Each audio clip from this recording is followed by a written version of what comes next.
let's assume that this map has changed, or the building has changed, so rooms have been opened, new spaces created. Now, you may be tempted to, in fact, create a new map and use the wizard again to put in new detectors. Now, you do not have to do that. Basically, you have the option to just change this background and maintain the existing detectors if that suits, and then add or move around devices as need be. I'll show you how to do that. So we'll have to get out of the software first.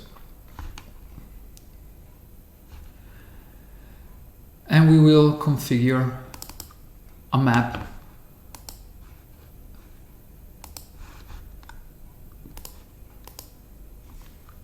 I'll just skip through this so you'll see the finished effect, the finished result. Okay, so here is my modified image. I added some coloring and zone description and title.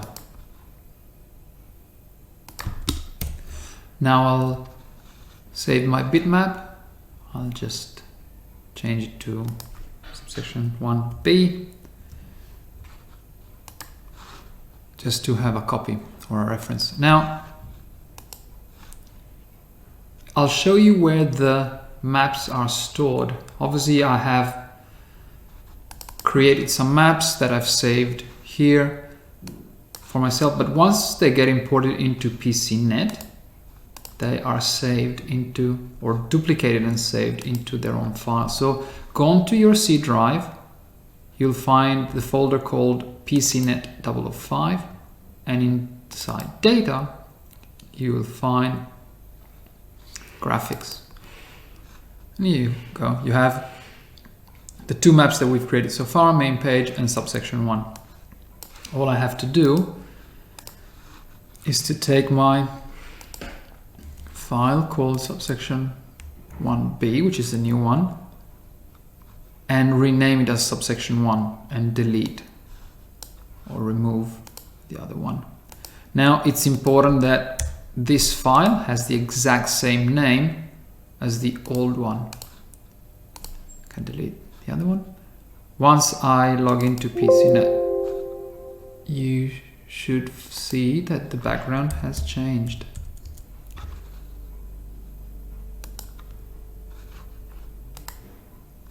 Here you go.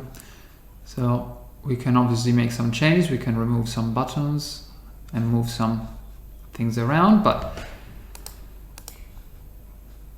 effectively you have been able to make all your changes without too much hassle and too much reworking of the system. Here you go. And you can save, and your new map is done.